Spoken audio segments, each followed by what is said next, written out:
Voice and Phenomena by Jacques Derrida, translated from the French by Leonard Lawlor, read by Jacob Flanagan. Chapter 6, Part 1, The Voice That Keeps Silent. Phenomenological silence can therefore be reconstituted only by a double exclusion, or a double reduction, that of the relation to the other in me in indicative communication, and that of expression as a later stratum superior to and external to the stratum of sense. The agency of the voice will make its strange authority be heard in the relation between these two exclusions. Let us at the outset consider the first reduction in the form in which it is announced in the essential distinctions, to which we have taken as a rule to hold ourselves here. Indeed, it is necessary to recognize that the criterion of the distinction between the expression and indication is in the end entrusted to an all too summary description of interior life. In this interior life, there would be no indication because there is no communication, and there is no communication because there is no alter ego. And when the second person arises in interior language, it is a fiction, and fiction is only fiction. You have gone wrong. You can't go on like that. It's only a false communication, a pretending. Let us not formulate from the exterior the questions which impose themselves upon the possibility and the status of such pretendings or fictions, or upon the place from which this you in the monologue may arise. Let us not pose these questions yet. Their necessity will still be more keen when Husserl will indeed have to note that besides the you, the personal pronoun in general and singularly the I are expressions that are essentially occasional, deprived of objective sense, and functioning always as indexicals in its actual discourse. The I alone achieves its meaning, vouloir dire, in solitary discourse and functions outside of solitary discourse as a universally operative indexical. For the moment, let us ask in what sense and in view of what the structure of interior life is here, simplified, and in what way the choice of examples is revelatory of Husserl's project. It is revelatory, at least in two features. 1. These examples are of the practical order. In the propositions chosen, the subject addresses himself to himself as to a second person, that he blames, exhorts, invites to a decision or to a regret. That proves, of course, that we are not dealing here with indications. Nothing is shown, directly or indirectly. The subject learns nothing about himself. His language refers to nothing that exists. The subject is not informed about himself. Neither Kundgabe nor Kundnahme are functioning. Husserl needs to show his examples within the practical sphere in order to show at once that in them nothing is indicated, and that these consist of false discourses. In fact, we might be tempted to conclude from these examples, by supposing that we are unable to find another genus of them, that interior discourse is always essentially practical, axiological, or axiopoetic. Even when one says to oneself, you are this way, is it not the case that the predication involves a valorizing or productive act? But it is precisely this temptation that Husserl wants above all and at all costs to avoid. He has always determined the model of language in general, indicative as well as expressive, by starting in the theorin.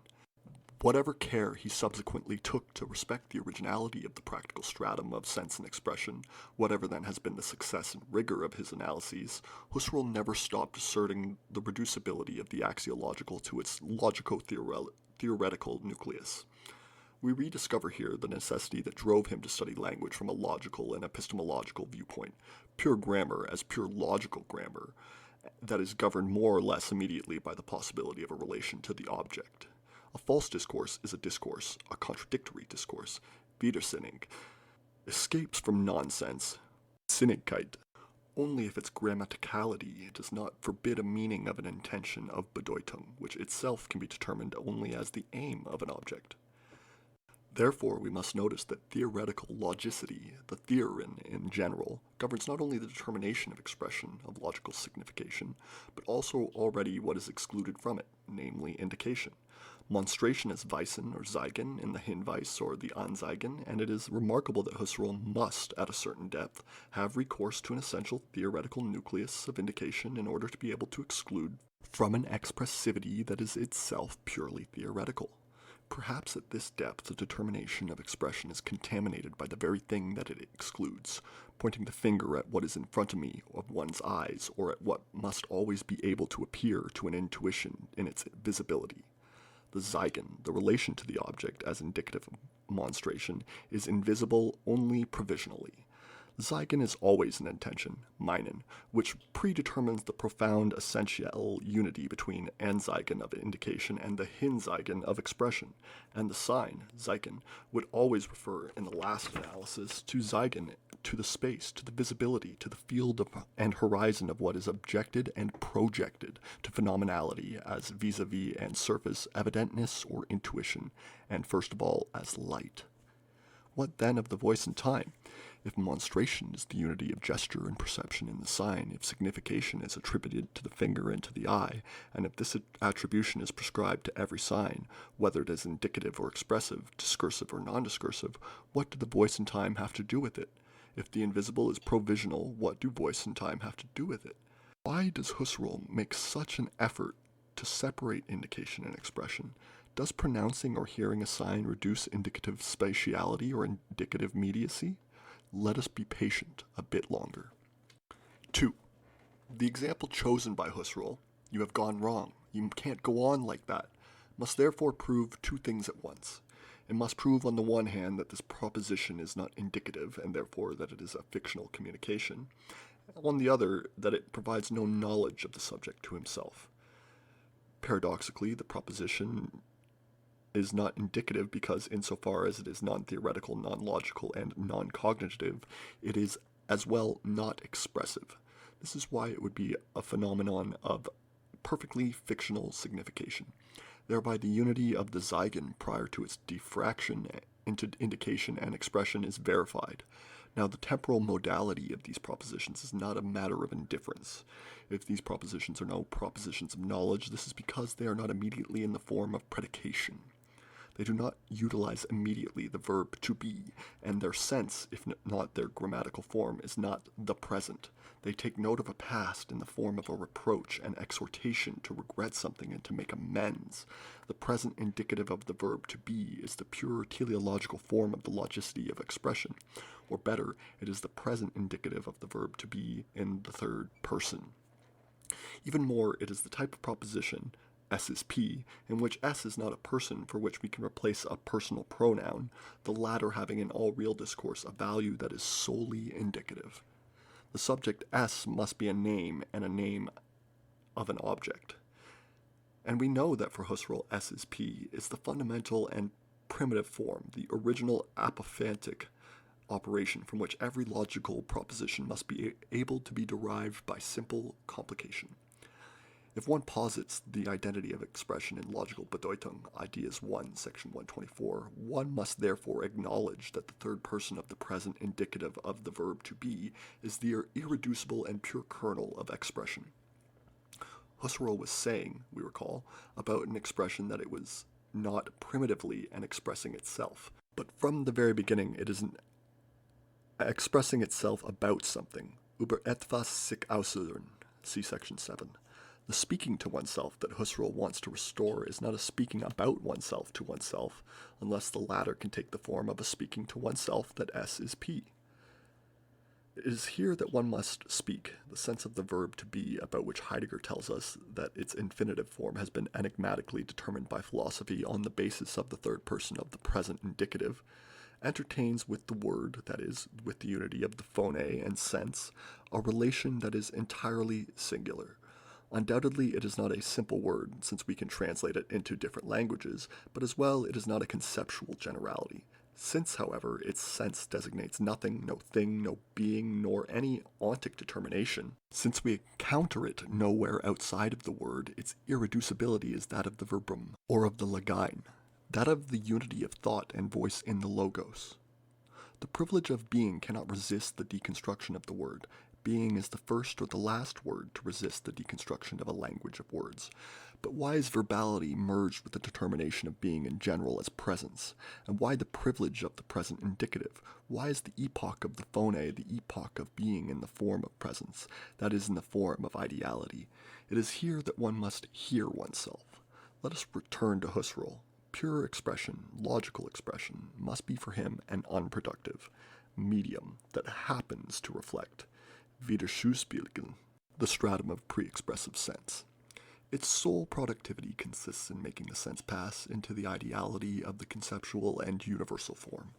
Although there are essential reasons why the sense is not completely repeated in expression and why the expression involves dependent and incomplete significations, syncategoriums, etc., the telos of complete expression is the restoration in the form of presence of the totality of a sense actually given to intuition, since the sense is determined on the basis of relation to the object. The medium of expression must protect, respect, and restore the presence of the sense, at once as being in front of the object, available to a look, and as the proximity to oneself in interiority.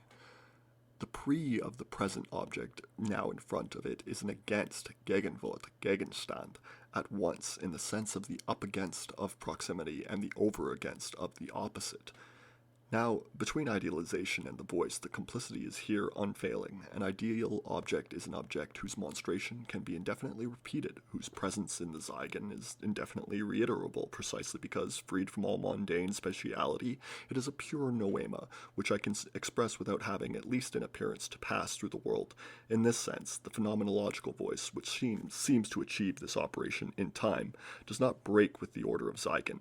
It belongs to the same system and brings its function to completion. The passage to infinity in the idealization of the object is unified with the historical advert of the phone.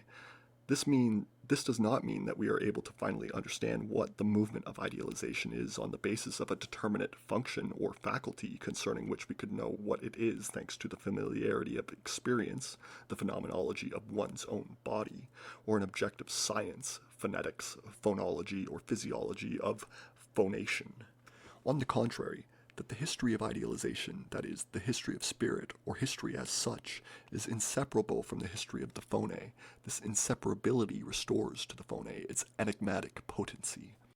In order to really understand that in which the power of the voice resides, and that in which metaphysics, philosophy, the determination of being as presence are the epoch of the voice as the technical mastery of object being, in order to really understand the unity of techne and phone, it is necessary to think the objectivity of the object. The ideal object is the most objective of objects. It is independent of the hic et nunc of events, and of the acts of the empirical subjectivity who intends it. The ideal object can be repeated to infinity while remaining the same. Its presence to intuition, its being in front of, for the look, depends essentially on no mundane or empirical synthesis. The restoration of its sense in the form of presence becomes a universal and unlimited possibility. But its ideal being is nothing outside of the world. It must be constituted, repeated, and expressed in a medium that does not impair the presence and the self-presence of the acts that intend it, a medium that preserves at once the presence of the object in front of the intuition and the presence to oneself, the absolute proximity of the acts to themselves. Since the ideality of the object is only its being for a non-empirical consciousness, it can be expressed only in an element whose phenomenality does not have the form of mundanity. The voice is the name of this element. The voice hears itself. Phonic signs, acoustic images in Saussure's sense, the phenomenological voice, are heard by the subject who utters them in the absolute proximity of their present. The subject does not have to pass outside of himself in order to be immediately affected by its activity of expression. My words are alive because they seem not to leave me, seem not to fall outside of me, outside of my breath, into a visible distance. They do not stop belonging to me, to be at my disposal without anything accessory. In any case, in this way, the phenomenon of the voice, the phenomenological voice, is given. Someone will object, perhaps, that this interiority belongs to the phenomenological and ideal side of every signifier. For example, the ideal form of a written signifier is not in the world, and the distinction between grapheme and an empirical body of the corresponding graphic sign separates an inside of phenomenological consciousness and an outside of the world. And that is true of every visible or spatial signifier. Of course, nevertheless, every non-phonetic signifier involves, right within its phenomenon, within the non-mundane, phenomenological sphere of its experience, which it is given a spatial reference. The sense of outside in the world is an essential component of its phenomenon. In appearance, there is nothing like that in the phenomenon of voice. With phenomenological interiority, hearing oneself and seeing oneself are two orders of the self-relation that are radically different. Even before a description of this difference is sketched, we understand why the hypothesis of monologue could authorize the distinction between indication and expression only by assuming an essential connection between expression and the phone, between the phonic element in the phenomenological sense and not in the sense of the intra-mundane sonority, and expressivity, that is, the logicity of a signifier animated in view of the ideal presence of a Bedeutung, which is itself related to an object. There would be a necessary connection. Husserl cannot bracket what the glossomaticians call the subject of expression without threatening his entire project. The appeal to this substance plays, therefore, a major philosophical role. Let us therefore attempt to interrogate the phenomenological value of the voice, the transcendence of its dignity in relation to every other signifying substance. We think, and we are trying to show, that this transcendence is only apparent, but this appearance is the very essence of consciousness and its history, and it determines an epoch which the philosophical idea of truth, the opposition of truth and appearance, such as it still functions in phenomenology, belongs. We can therefore neither call it appearance nor name it within metaphysical conceptuality. We cannot attempt to deconstruct this transcendence without plunging in and groping our way through inherited concepts towards the unnameable. The apparent transcendence of the voice, therefore, is based on the fact that the signified, which is always essentially ideal, the expressed Bedeutung, is immediately present to the act of expression. This immediate presence is based on the fact that the phenomenological body of the signifier seems to erase itself in the very moment it is produced. From this point on, it seems to belong to the element of ideality. It reduces itself phenomenologically and transforms the mundane opacity of its body into pure diaphaneity. The erasure of the sensible body and its exteriority is, for consciousness, the very form of the immediate presence of the signified. Why is the phoneme the most ideal of signs? Where does this complicity between sound and ideality, or rather between the voice and ideality, come from? Hegel had been more attentive to this complicity than anyone else, and from the viewpoint of the history of metaphysics, this is a remarkable fact that we shall interrogate elsewhere. When I speak, it belongs to the phenomenological essence of this operation that I hear myself during the time that I speak. The signifier that is animated by breath and by the intention of signification in Husserlian language, the expression animated by the Bedeutungsintention. It is absolutely close to me, the living act, the act that lives life, the Lebendigkeit that animates the body of the signifier and transforms it into an expression that wants to say, the soul of language, seems not to separate itself, from its presence to itself. The soul of language does not risk death in the body of a signifier abandoned to the world and to the visibility of space. The soul can show the ideal object or the ideal Bedeutung which relates to it without venturing outside of ideality, outside of the interiority of life present to itself. The system of Zeigen, the movement of the fingers and the eye about which we are wondering earlier, if those movements were not inseparable from phenomenality, are not absent here. They are internalized. The phenomenon does not stop being an object for the voice. On the contrary, insofar as the ideality of the object seems to depend on the voice, and thus becomes absolutely available in it, the system connects phenomenality to the possibility of Zeigen, functions better than ever in the voice. The phoneme gives itself as the mastered idea of the phenomenon. This presence to itself of the animating act in the transparent spirituality of what it animates, this intimacy of life to itself, which has always led us to say that speech is alive. All of this assumes, therefore, that the speaking subject hears himself in the present. Such is the essence or the normalcy of speech. It is implied in the very structure of speech that the speaker hear himself, that he at once perceive the sensible form of the phonemes and understand his own intention of expression. If accidents arise which seem to contradict this teleological necessity, either they are surmounted by some supplementing operation, or there will be no speech. Being dumb and being deaf go together. The deaf can participate in colloquy only by slipping his actions into the form of words whose telos entails that they are heard by the one who utters them. Considered from a purely phenomenological viewpoint within the reduction, the process of speech has the originality of being already delivered as a pure phenomenon, having already suspended the natural attitude and the existential thesis of the world. The operation of hearing oneself speak is an auto-affection of an absolutely unique type. On the one hand, it operates in the medium of universality. The signifieds which appear in it must be the idealities that we must idealiter be able to repeat or transmit indefinitely as the same. On the other hand, the subject is able to hear himself or speak to himself, is able to let himself be affected by the signifier that he produces without any detour through the agency of exteriority of the world or of the non-proper in general. Every other form of auto-affection must either pass through the non-proper or renounce universality. When I see myself, regardless of whether it occurs because a limited area of my body is given to my look or it occurs by means of a special reflection, the non-proper is there in the field of this auto-affection which thereafter is no longer pure.